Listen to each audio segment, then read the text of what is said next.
His final argument, both to his miserable comforters, pleading his innocence and also pleading with God all at the same time. And so he has, in those verses 21 through 25, as we finished verse 29, or chapter 29, he's talking about the kind of influence he had before his, this wave after wave of disaster came upon him. And it was a culture that he lived in that's very different from our culture. It's a culture that was one where authority was respected, again, quite forcefully. In that later on through the law of Moses, for a child to be disrespectful towards authority was a simple thing to be handled by the village. It takes a village to raise a child, we're told these days. Well, in that day, disobedience on the part of a child meant that the village would gather together and stone the child. Now, you may or may not like that, but, it had to make a dent on the juvenile delinquency of the day. But you weren't disrespectful towards authority. And for him to have the place of preeminence, really, his word waited upon. Everyone else hushed as he would speak. And it didn't produce an arrogance within his life. Oh yes, here I come. Everyone ought to be quiet. It was just a thing of why talk? Because whatever we say is going to look lame to whatever this guy ends up saying. And when he says something, the issue, the dispute is settled. The argument is settled. You ever been in a conversation like that where, we've waxed eloquent as it relates to what we think and, all this and blah, blah, blah and everything. And then there's some guy that just sits quietly the whole time. And then finally he speaks or she speaks. And then we wished we'd have never opened our mouths. So lame was it what we spoke. Well, that was the way that it was with Job. And no arrogance with it. It was just the kind of gifting that he had, the wisdom that he had. And now in his humble position, he's no longer able to, comfort the mourners. But he said, it's even worse than that. It's even worse than the lack of respect I received. He said, but now they mock at me. Those who formerly received his instruction, those he had formerly helped, he said, now they mock at me. Now, mock's an easy word to read and an easy word to pass over. But you think about it. Think about the last time you were mocked. Some of us have to think back very far to the last time we were mocked. Nobody likes to be mocked. And this became his daily portion.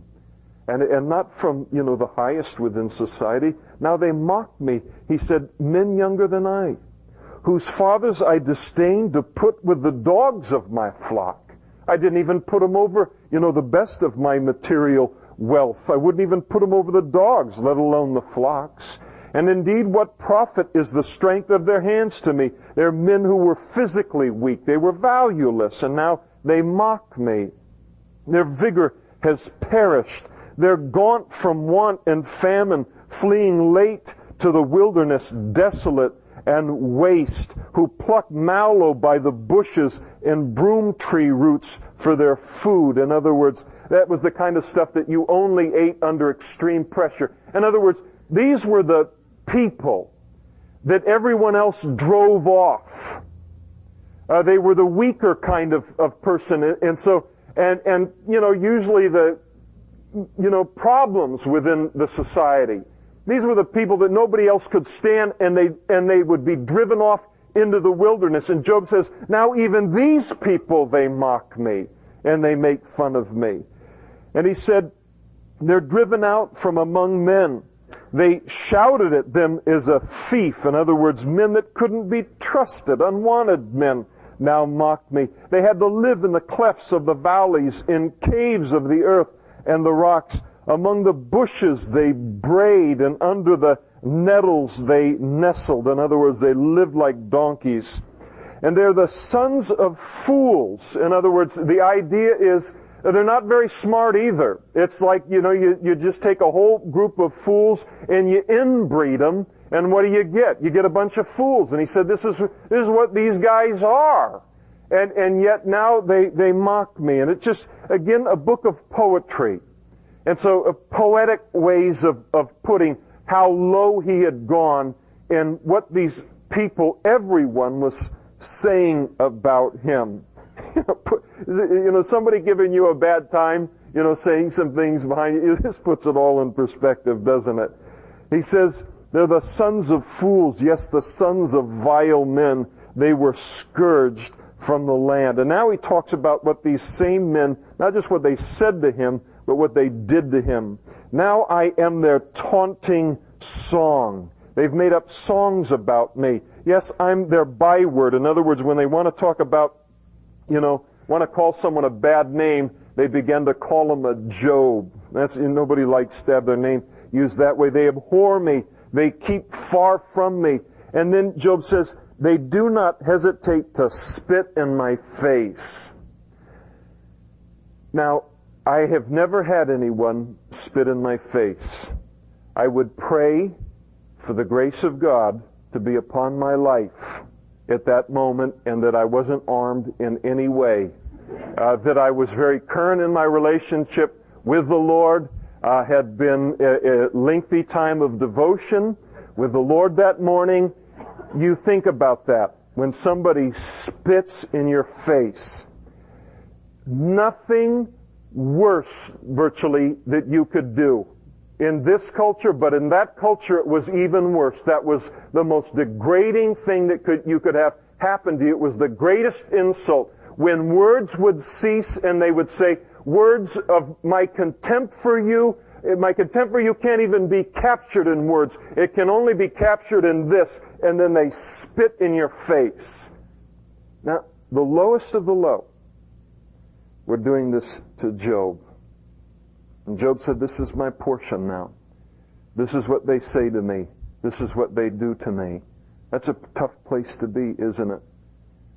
Especially when you're a righteous man like Job was.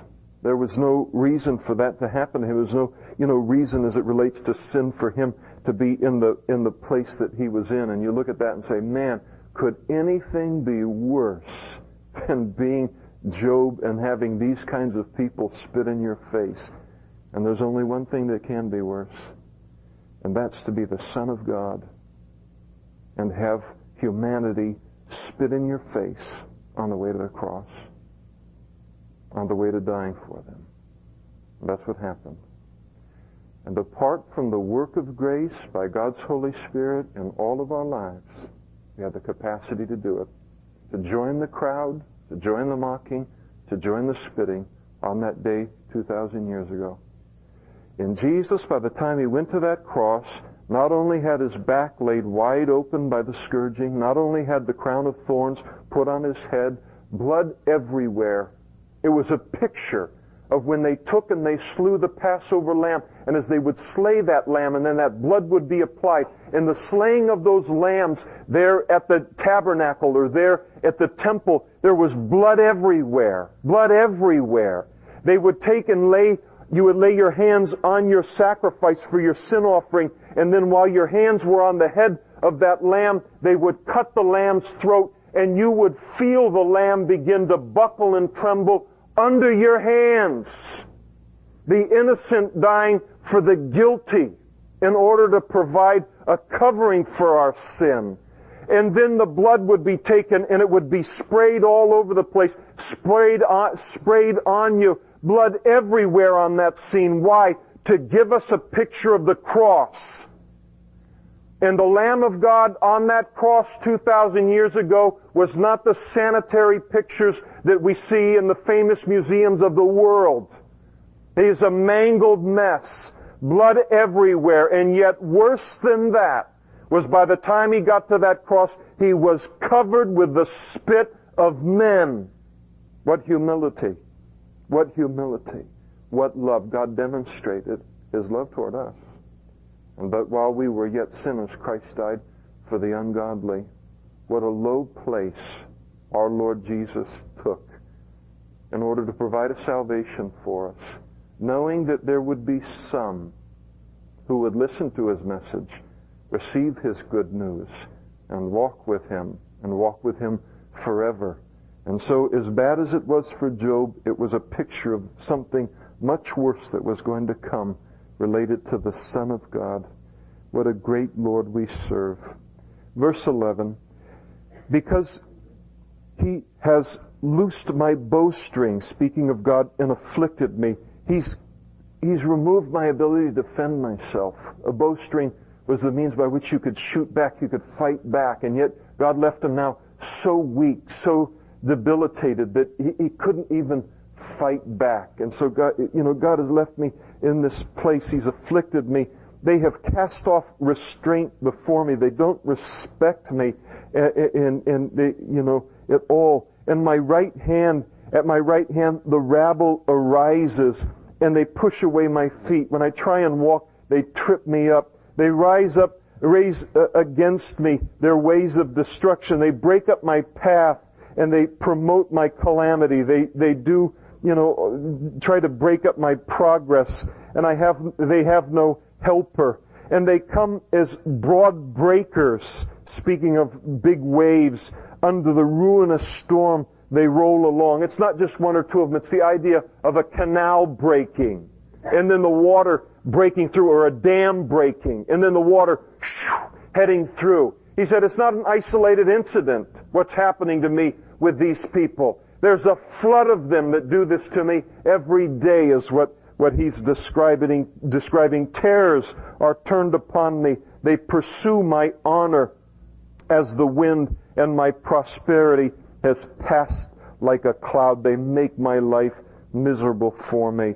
And now my soul is poured out because of my plight. He describes the emotional agony that he's going through, the physical agony of the trial. The days of affliction, they take hold of me.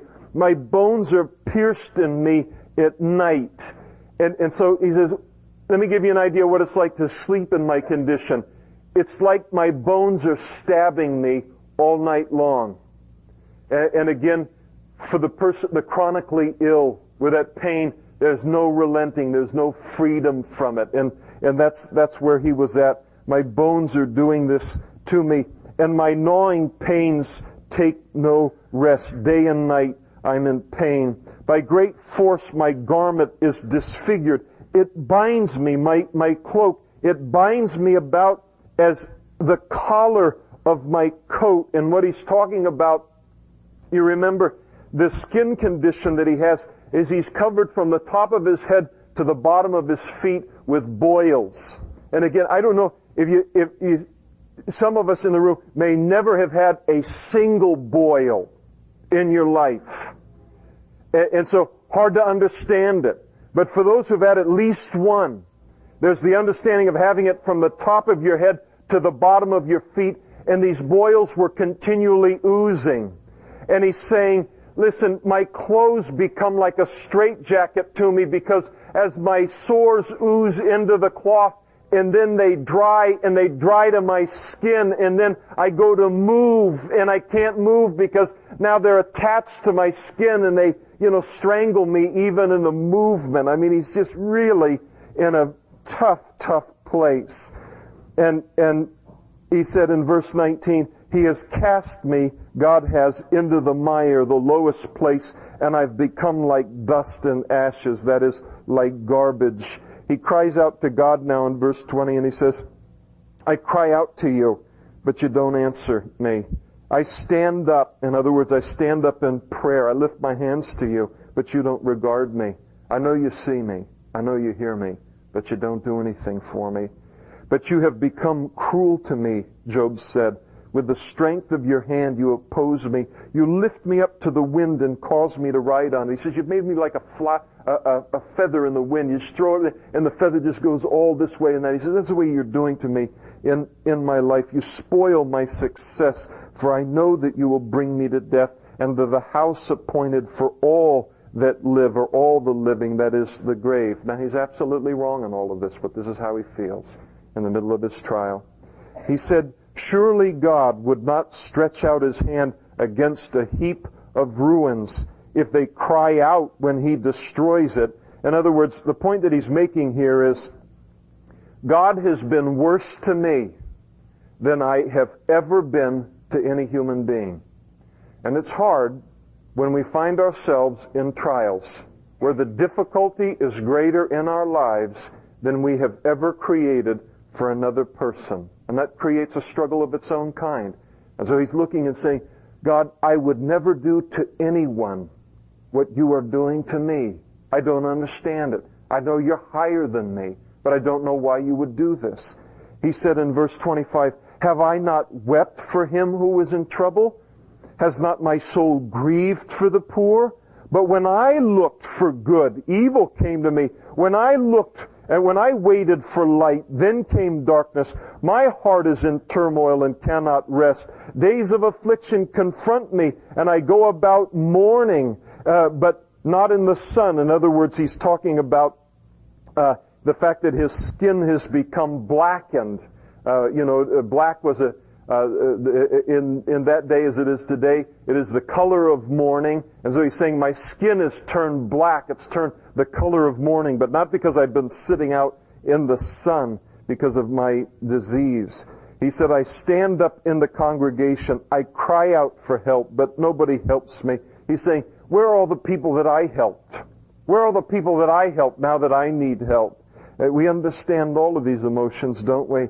I'm the brother of jackals and the companion of ostriches. And both jackals and ostriches are known for making a pathetic kind of cry. And he said, that's what I sound like. My skin grows black and then it falls from me. My bones, they burn with fever. So you imagine the pain there. My harp is turned to mourning instead of rejoicing, and my flute to the voice of those who weep. Chapter 31. He said, I have made a covenant with my eyes. Why then should I look upon a young woman? Job now makes his final defense against the accusation that's made against him.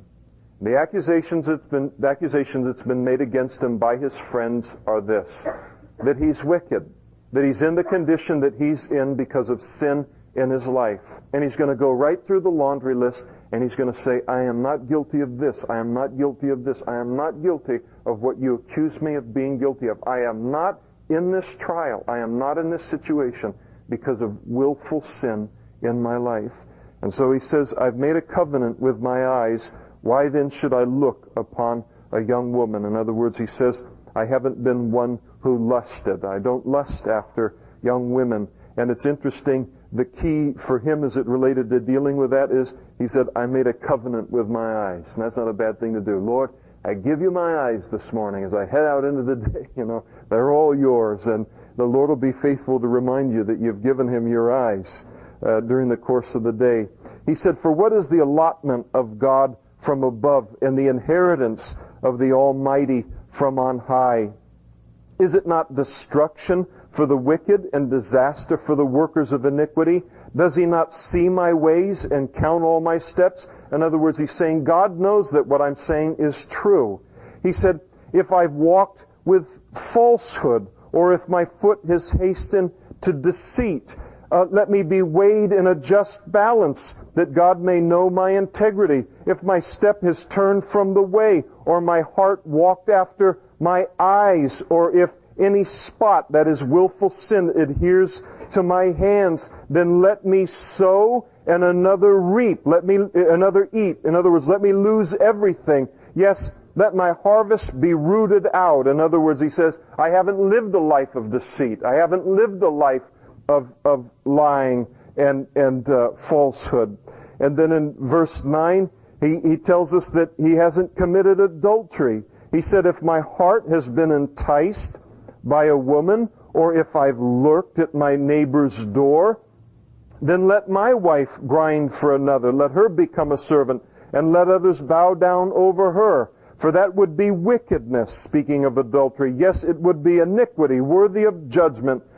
And for that would be a fire that consumes to destruction and would root out all of my increase. He said, if I had engaged in adultery, then it would be at the risk of everything that I have. But he said, I haven't done it. He now tells us that he hasn't been insensitive to the, needs of those who are powerless. He said, if I've despised the cause of my maidservant or my manservant or my maidservant when they complained against me, what then shall I do when God rises up? When He punishes, how shall I answer Him? Did not He, God, who made me in the womb, make them? And did not the same one fashion us in the womb? And so Job was a very commendable man. He looked and said, I don't know why I have the position that I have. I don't know why I'm the most powerful man in my day in this part of the world. I don't know why I have the power that I have. I don't know why I have the possessions that I have, the influence that I have, the wealth that I have, because I'm no different from anybody else. And with that understanding, he realized that he wasn't better than anyone else. He was different. And so he used his position, he used his power to then plead the case of those who had less power. And that's a wonderful thing in our lives today. We live in a day in the United States of America where everyone's in a panic over their piece of the economic pie. And is this group going to be the one that'll steal from us? And if we let too many of these in, or this or that, and all of this kind of thing that can have, greed and selfism as its base in that. And we begin to think that God has given us the positions that He's given us in order that it might all be for the benefit of us. But He puts us in these positions in order that we might use that influence or that power or that wealth or whatever it might be to help others who have less, and to recognize that. It's a wonderful way to live. I think that in many respects, though I disagree, virtually completely with the doctrines of the Roman Catholic Church. I think that so much as it relates to them in terms of taking up the cause of the poor, taking up the cause of the powerless, I'm very concerned that the body of Christ in the United States of America is now very close to being identified as a political movement rather than a spiritual movement. And, we align with these agendas. And yes, there's a concern as it relates to, personal responsibility. We see the revamping of welfare, these things. Hey, a failure for there to be personal responsibility, that doesn't produce what's best in human beings. But at the same time, we have a responsibility as Christians to take up the cause of the powerless, to take up the cause of the poor. That's one of the things that God uses us for. And so we see the great clamor today. If I can, not dealing with it on a political issue, but as a kingdom of God issue.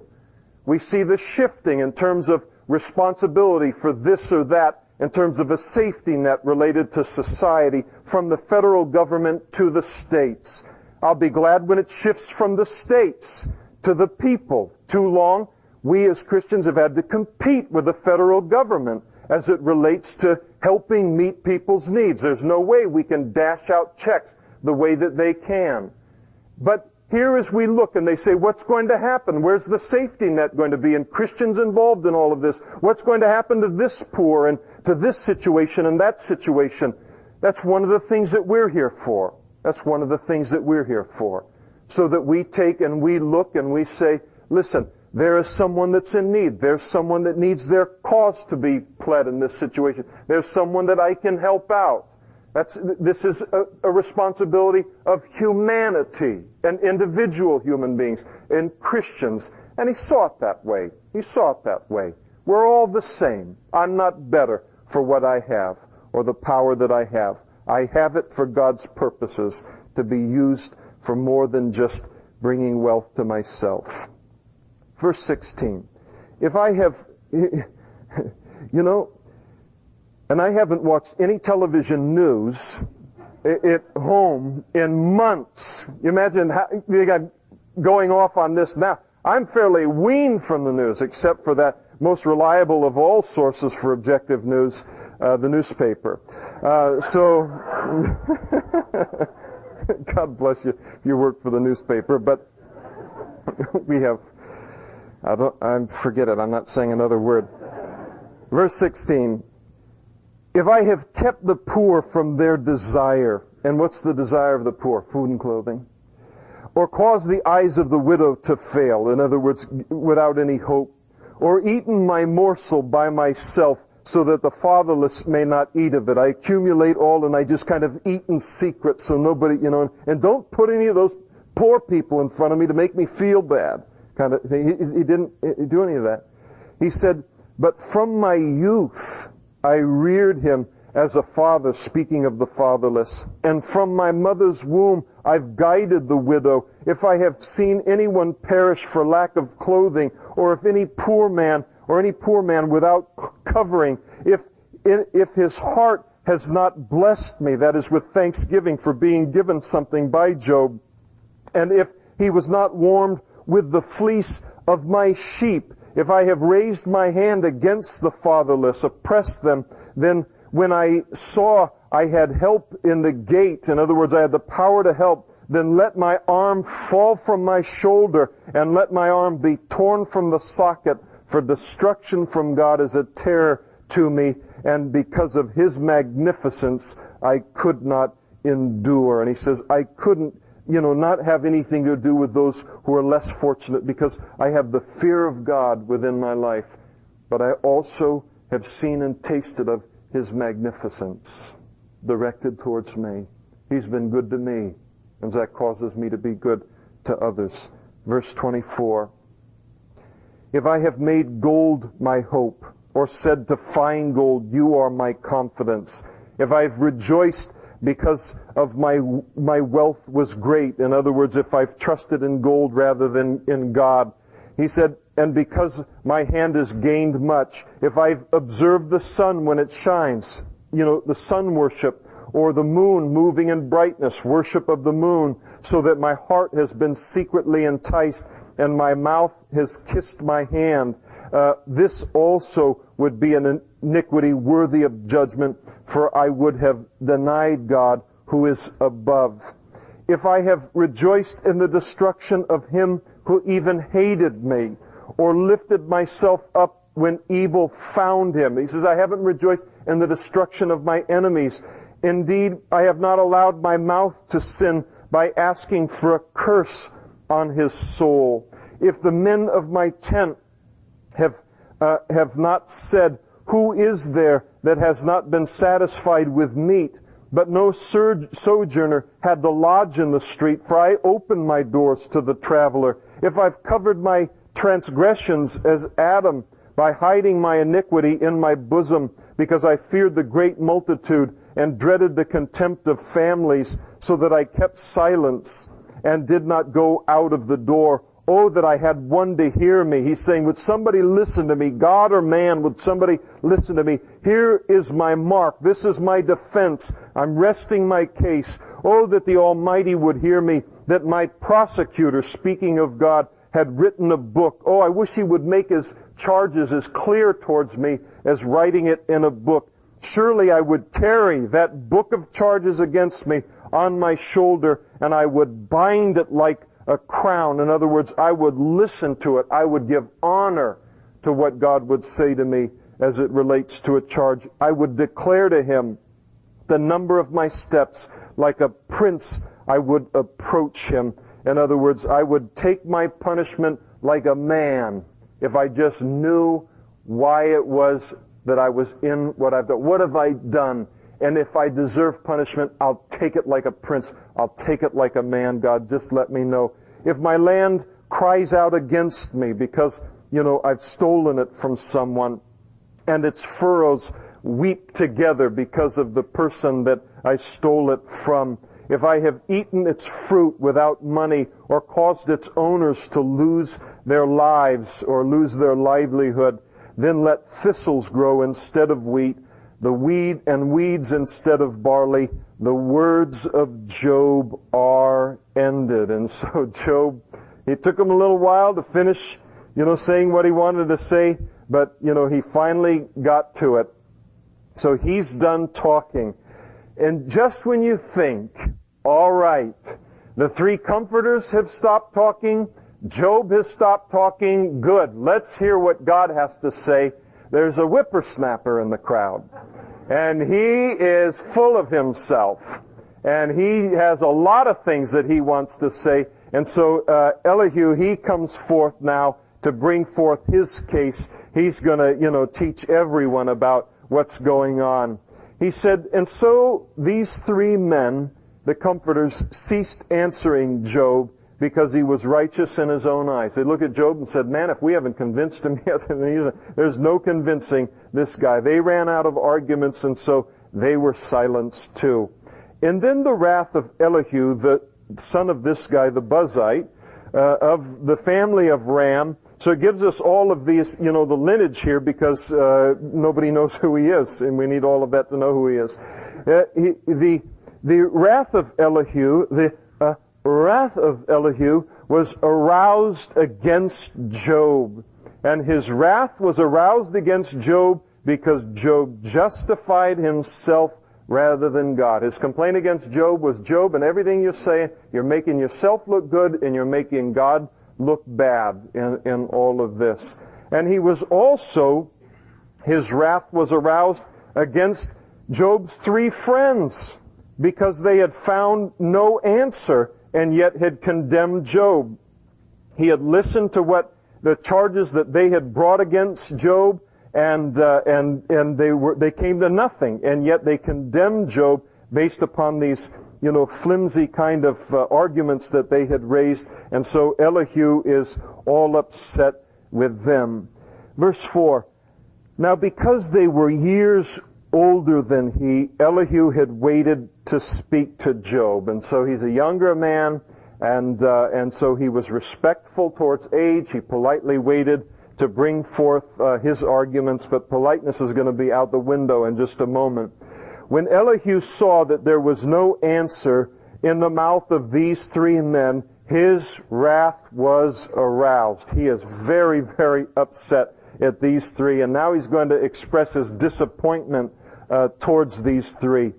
Elihu answered and he said, I'm young in years, and you are very old. Now earlier it's just they've been old, but to youth above a certain age is very old. Isn't it true that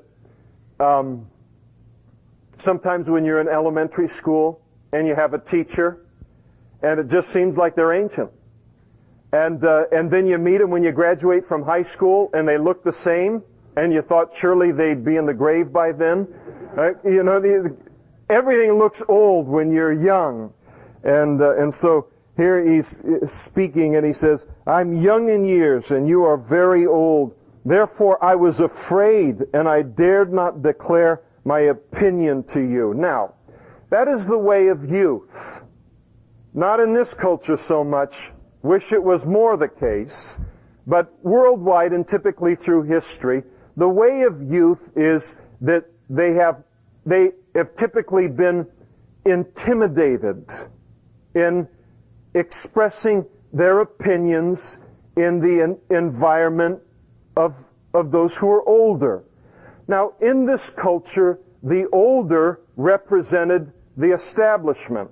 They represented the people who held all of the power, the people who decided what was right and what was wrong and what was the right way and what was the wrong way. There was a tremendous concentration of power as it related to the older, and especially the older men within a family.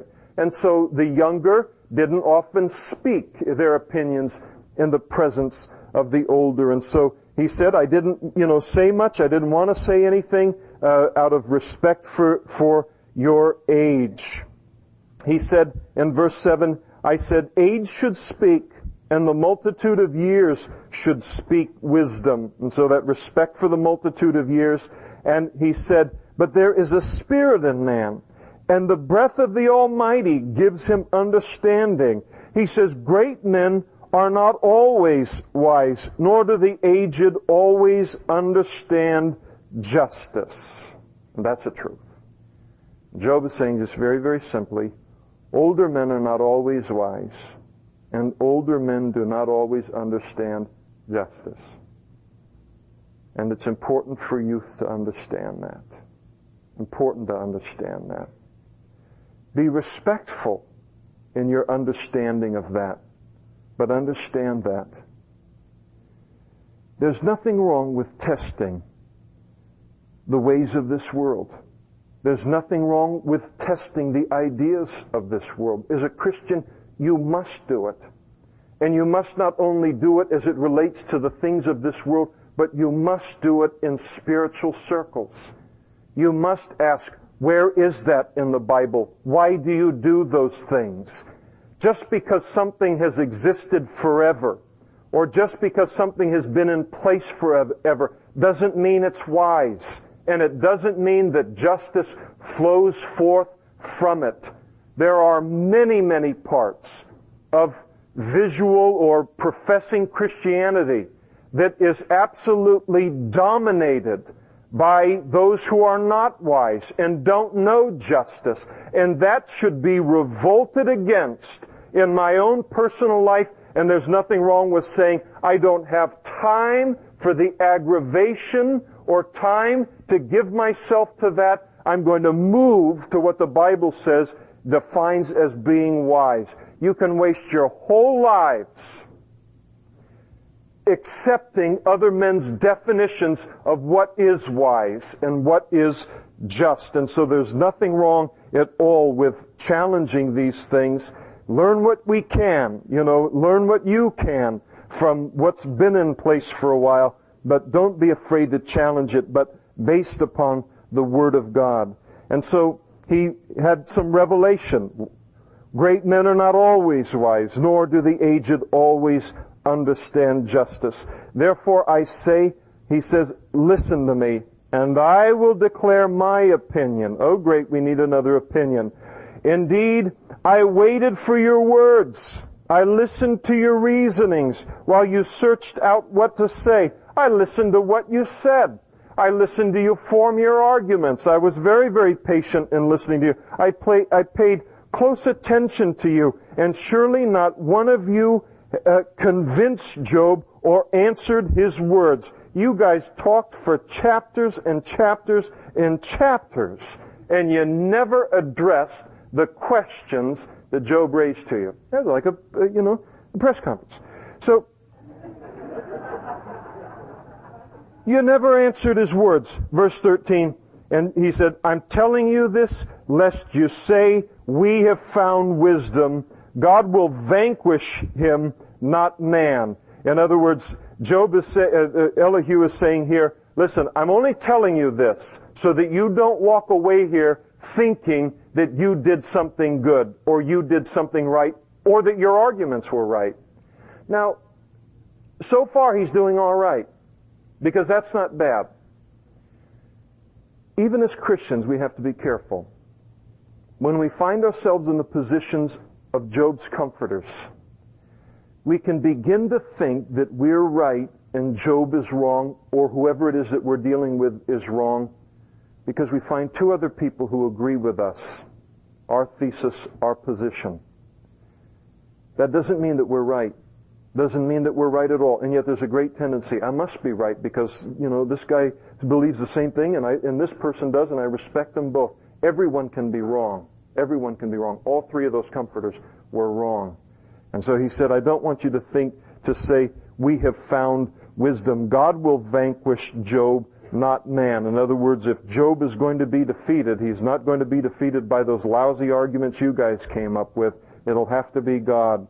Verse 14, now he has not directed his words against me. In other words, Job has no resentment towards me, and so I will not answer him with your words. I'm going to bring forth some fresh arguments now, not, your lame arguments that didn't accomplish anything.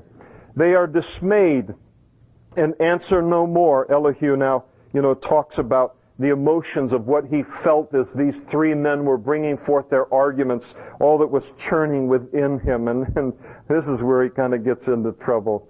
He said, they are dismayed and they answer no more. Now these three silenced. Words escape them. They don't have anything else to say. And I have waited because they did not speak, because they stood still and answered no more. I also will answer my part. I too will declare my opinion, for I am full of words. Great! The Spirit within me compels me. Indeed, my belly is like wine that has no vent. And so when they would take that new wine and put it in the wineskins, as it would ferment, there would be a gas produced. It would stretch out the wineskins. He says, I've been listening to you, and I have been about to explode the whole time that you guys have been talking. Ever felt that way? Ever had someone feel that way when you... Well, anyway, yeah. He said, I was ready to burst like new wineskins. He said, I will speak that I may find relief. We all recognize that. I must open my lips and answer. Let me not, I pray, show partiality to anyone, nor let me flatter any man, for I do not know how to flatter, else my Maker would soon take me away. And so, is that the extent of your wisdom? Oh, move over, gentlemen. Now you're going to hear wisdom. Chapter 33.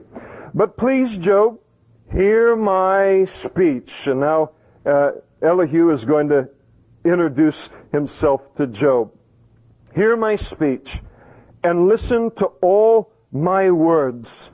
Now I open my mouth, my tongue speaks in my mouth, my words come from my upright heart. Are we ever going to get to, and my lips utter pure knowledge, and the Spirit of God has made me, and the breath of the Almighty gives me life. In other words, I am what I am by the grace of God, the great orator and great, bastion of wisdom and, fermenting wisdom within me.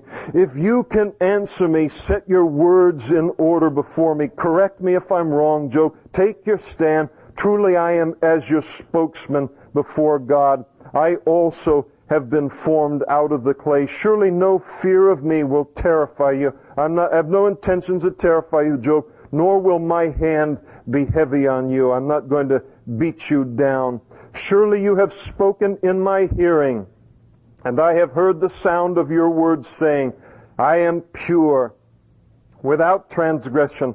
I am innocent, and there is no iniquity in me. And so he summarizes Job's argument here, that Job was pure, without transgression, innocent, and without iniquity. And yet, God finds occasions against me. He counts me as His enemy. He puts my feet in the stocks. He's got me all blocked up, and He watches all of my paths. He's watching me suffer, and He it doesn't do anything for me. Job, you have, represented yourself as blameless and pure and innocent, without iniquity, and then you have represented God as being against you for some reason. Verse 12, look, in this you are not righteous, and I will answer you, for God is greater than man. Why do you contend with God? For He does not give an accounting of any of His words, for God may speak in one way or another. And what Elihu is going to bring forth here is that God is so much greater than man, that He speaks in a lot of different ways that we don't understand.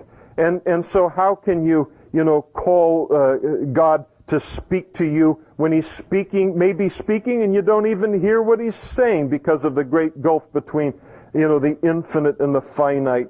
And he begins to speak of ways that God speaks. One of the ways is in dreams, verse 15, in a vision of the night, when deep sleep falls upon men, while slumbering on their beds, when He opens the ears of men and seals their instruction in order to turn man from his deed and conceal pride from man.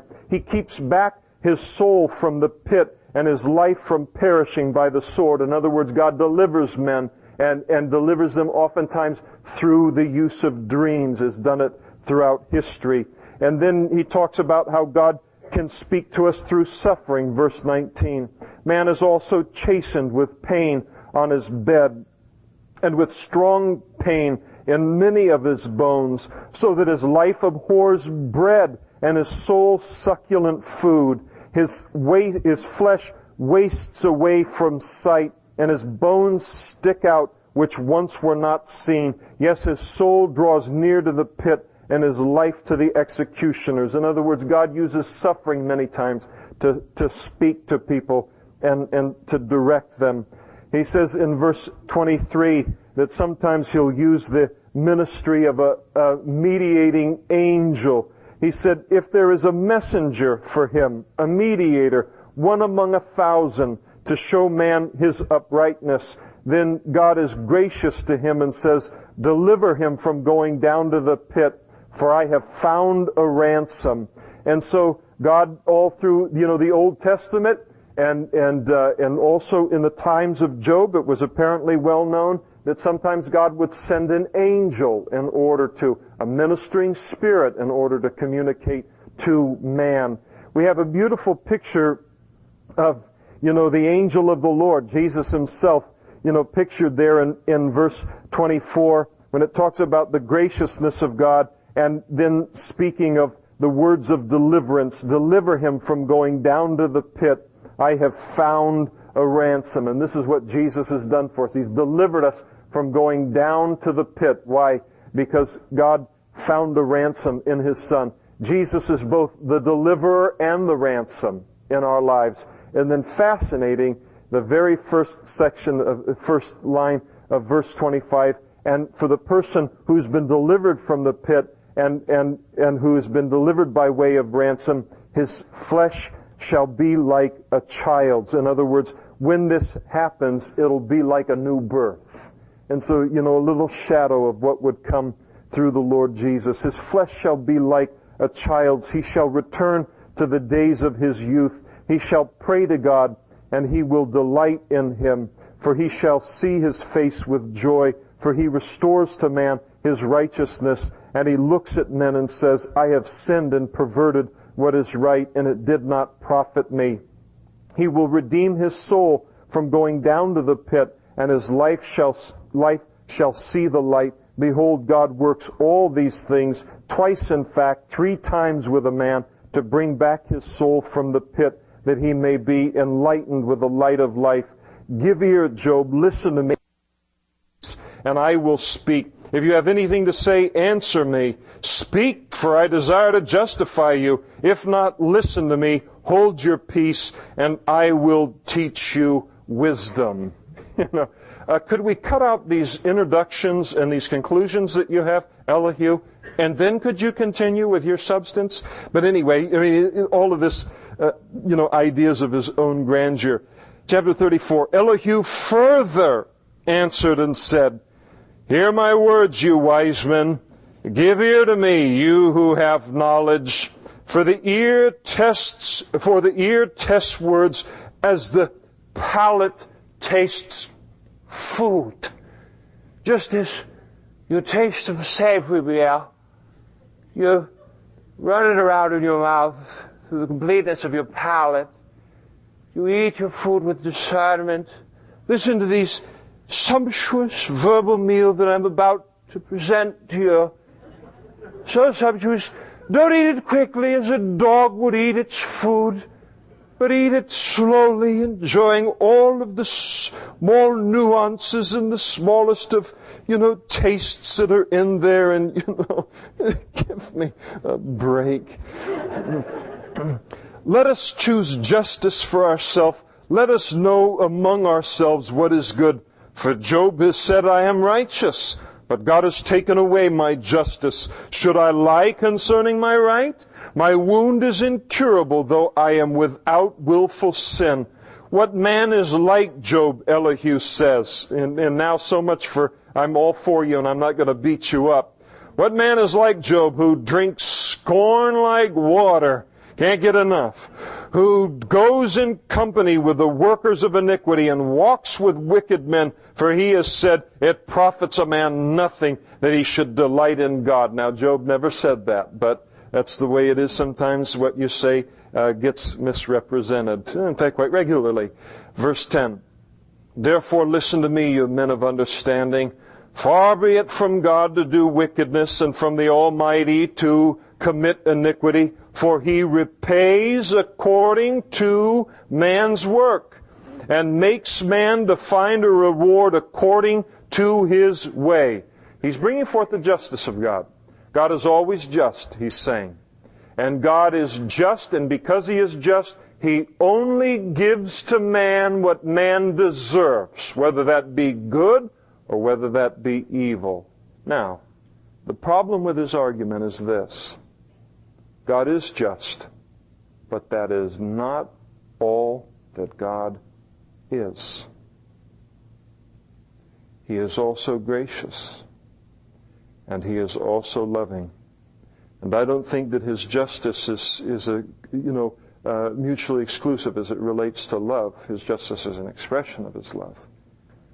But this guy gets off. The justice of God, great. But you have to take the totality of who God is. Otherwise, you're going to end up out in left field. And so often, even in our own handling of the Scriptures, we all have our little pet subjects.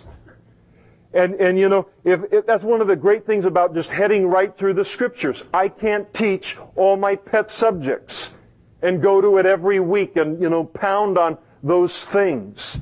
And it keeps us with a balanced view of who God is and his ways.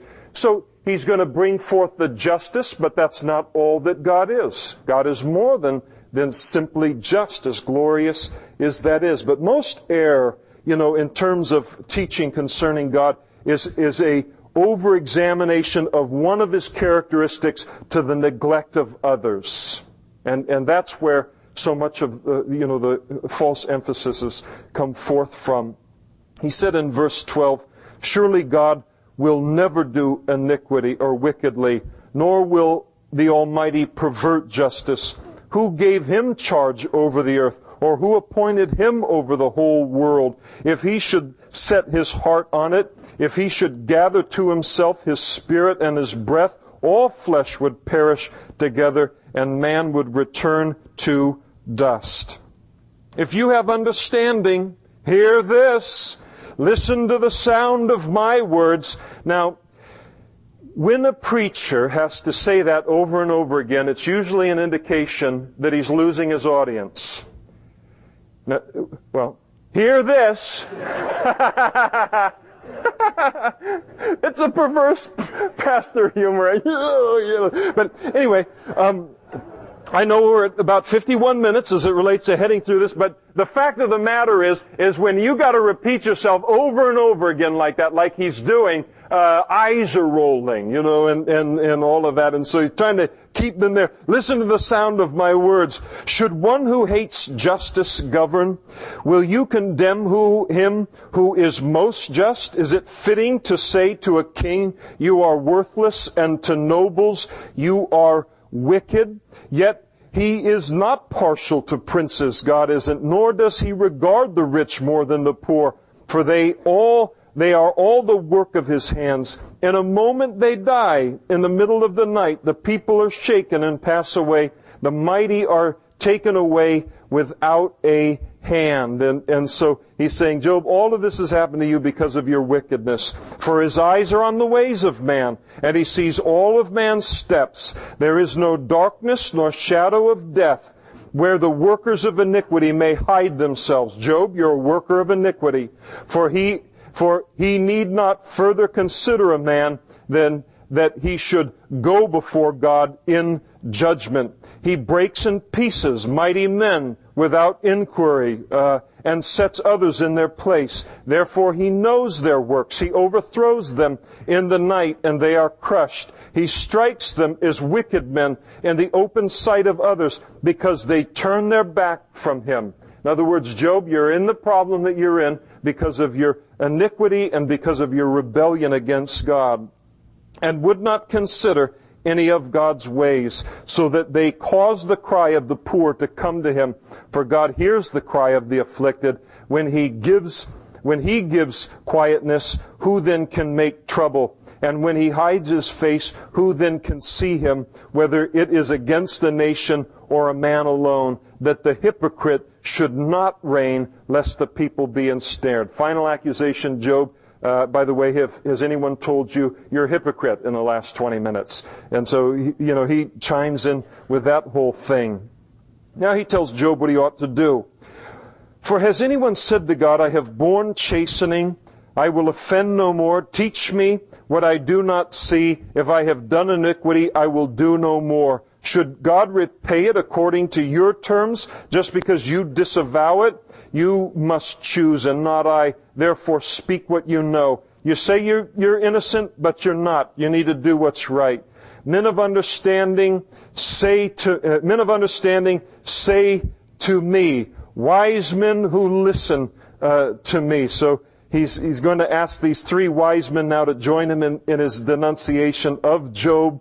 Job speaks without knowledge. His words are without wisdom. Oh, that Job were tried to the utmost. In other words, what Job really needs is he needs to be tested even more. Why I ought to, no comfort, because his answers are like those of a wicked man. A terrible accusation. For he adds rebellion to his sin. He claps his hands among us and multiplies his words against God. And he hadn't done that. His conversations have been totally misrepresented. And moreover, Elihu answered and he said, do you think this is right? Do you say my righteousness is more than God's? And Job had never, said that. For you say, what advantage will it be to you? What profit shall I have more than if I had sinned? And he's addressing Job's complaint that he thought Job said, well, what good does it, what good is it to follow God if this kind of stuff can happen to you? And so he's addressing that. He said, I'll answer you, and your companions with you. Look to the heavens and see, and behold the clouds which are higher than you. If you sin, what do you accomplish against God? Or if your transgressions are multiplied, what do you do to Him? If you're righteous, what do you give to Him? Or what does He receive from your hand? Your wickedness afflicts a man, such is you, and your righteousness a son of man. In other words, your sin doesn't affect God, it only affects you. Because of the multitude of oppressions, they cry out. They cry out for help because of the arm of the Almighty. But no one says, where is God my Maker, who gives songs in the night, who teaches us more than the beasts of the earth, and makes us wiser than the birds of heaven? There they cry out, but He does not answer because of the pride of evil men. Job, God isn't answering you because He doesn't answer evil men. Ooh, all I can take, I can't take no more. Surely God will not listen to empty talk, nor will the Almighty regard it. That's why God's not listening to you. Although you say you do not see Him, yet justice is before Him, and you must wait for Him. And now because He is not punished in His anger, nor taken much notice of folly, therefore Job opens his mouth in vain. He multiplies words without knowledge. And Elihu also proceeded and said, bear with me a little while.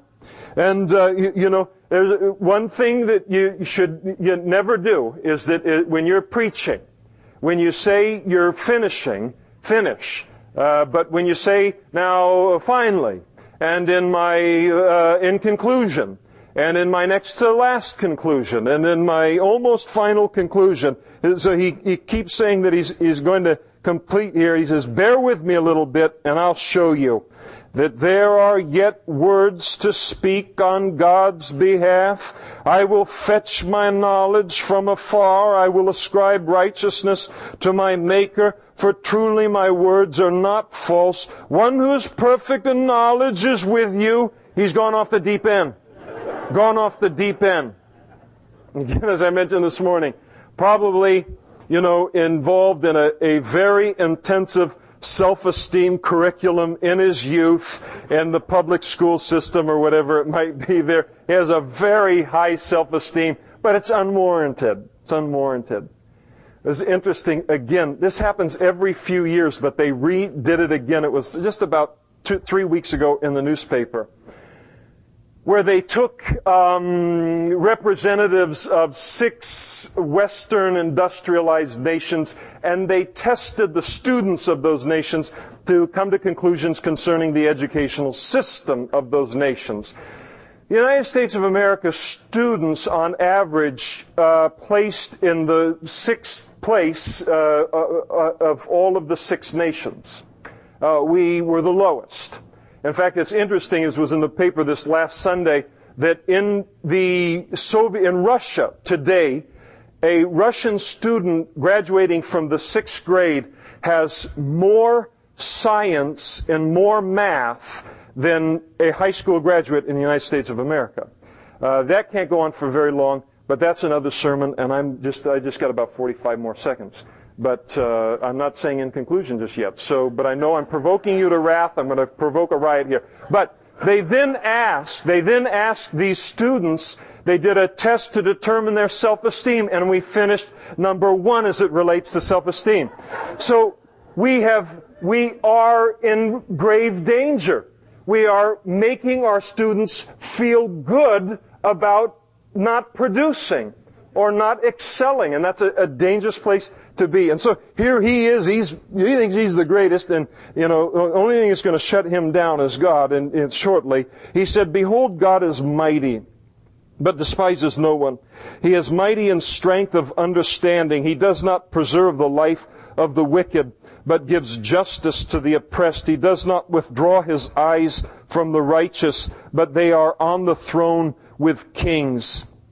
For he has seated them forever, and they are exalted. And if they are bound in fetters, held in the cords of affliction, then he tells them their work and their transgressions, that they have acted defiantly. He also opens their ears to instruction, and he commands that they turn from iniquity. If they obey and serve him, they shall spend their days in prosperity and their years in pleasures. If they do not obey, they shall perish by the sword, and they shall die without knowledge." And so God is, merciful in his purposes for man here. He says in verse 13, "But the hypocrites in heart store up wrath." This is how God reveals his almightiness towards the wicked.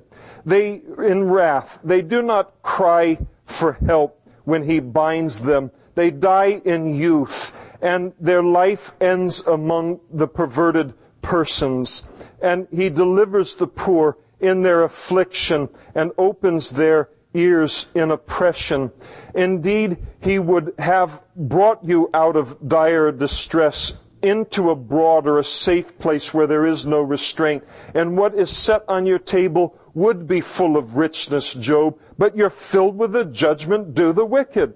Judgment and justice take hold of you, because there is wrath. Beware lest he take you away with one blow, for a large ransom would not help you avoid it. Will your riches or all the mighty forces keep you from distress, Job? Do you not desire the night when people are cut off in their place? Take heed and do not turn to iniquity, for you have chosen this rather than affliction. Behold, God is exalted by his power. Who teaches him? Who has assigned him his way? Or who has said, you have done wrong? Job, you need a fresh vision of God, and you need to start, praising him and obeying him, and everything will be all right. Verse 24. Remember to magnify his work. God is great, Job, of which men have sung. Everyone has seen it. Man looks on it from afar. Behold, God is great, and we do not know him, nor can the number of his years be discovered. For he draws up drops of water, which distill as rain from the mist, which the clouds drop down and pour abundantly on man. Indeed, can anyone understand the spreading of clouds, the thunder of his canopy? Look, he scatters his light upon it. He covers the depths of the sea, and by these he judges the peoples. He gives food in abundance. He covers his hands with lightning, and he commands it to strike. His thunder declares it, and the cattle also concerning the rising storm. God is almighty, Job, and he's almighty in nature. He's also almighty in creation. Chapter 37.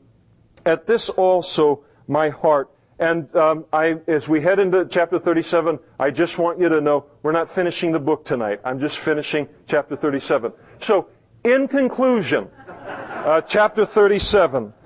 At this also my heart trembles and leaps from its place. And some of you are thinking, oh God, help them not to digress. Help just to read that chapter and get that thing done. Hear attentively the thunder of his voice and the rumbling that comes from his mouth. He sends it forth under the whole heaven, his lightning to the ends of the earth. After it a voice roars. He thunders with his majestic voice, and he does not restrain them when his voice is heard. God thunders marvelously with his voice. He does great things which we cannot comprehend. For he says to the snow, be on the earth, as it relates to winter. He says, likewise to the gentle rain and to the heavy rain of his strength. He seals the hand of every man, that all men may know his work. The animals enter into their dens, and the harvest stop as it relates to men. He's talking about the mightiness of God in the winter season. They remain in their lairs. From the chambers of the south comes the whirlwind, and cold from the scattering winds of the north. By the breath of God, ice is given, and the broad waters are frozen. Now he moves on to the spring. Also with moisture, he saturates the thick clouds. He scatters his bright clouds, and they swirl about, being turned by his guidance, that they may do whatever he commands them on the face of the whole earth. He causes it to come, whether for correction or for his land or for mercy. Listen to this, Job. Stand still and consider the wondrous works of God. And now he's going to talk about the summer season. Do you know when God dispatches them and causes the light of his cloud to shine? Do you know the balance of clouds? Those wondrous works of him who is perfect in knowledge? Why are your garments hot when he quiets the earth by the south wind? With him have you spread out the skies, Job? Strong as a cast metal mirror? Teach us what we should say to him, Job, for we can prepare nothing because of the darkness. Should God be told that I wish to speak? If a man were to speak, surely he would be swallowed up. Even now, men cannot look at the light when it is bright in the skies. You can't look at the sun. Job, you want to talk face to face with God. You can't even look at the sun.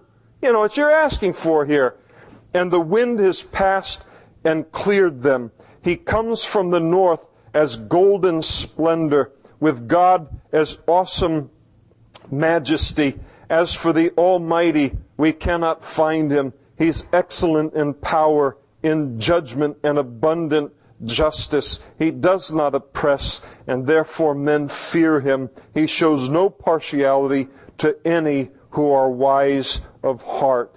And just when you thought that Elihu was never going to stop, and one gets the sense that he wasn't, he is going to probably, until the next meal, keep on going, God is going to interrupt him, and all of the speeches of man stop once God opens his, speaks in his voice in chapter 38. And this is one of the most fascinating passages of the entire Bible. What we head into next week is God answers all of them in their folly. And, maybe you've had the Lord do that to you at a time or two. Again, we look at Elihu and we kind of make fun of him a little bit, but again, there's an Elihu in each one of our hearts.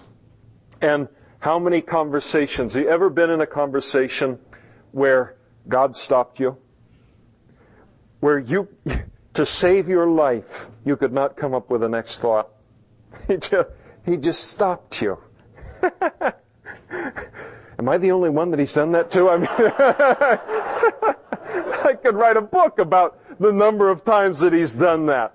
But I mean, it's amazing. So it's the same thing. But here now, 37 chapters until we have reached the point where we don't want to hear what Job thinks. We don't want to hear whatever you think. You don't want to hear me talk anymore. You don't want to hear what anybody else has. We don't want to hear anything but what God has to say, and that's just the point. He has painted the background now, where we say, I don't want to hear anyone else but God. And God says, all right, here I come. And so often in our own lives, it's not until every other voice has been silenced, including our own, that then God says, by the way, mind if I cut in here for a moment and say something that makes some sense?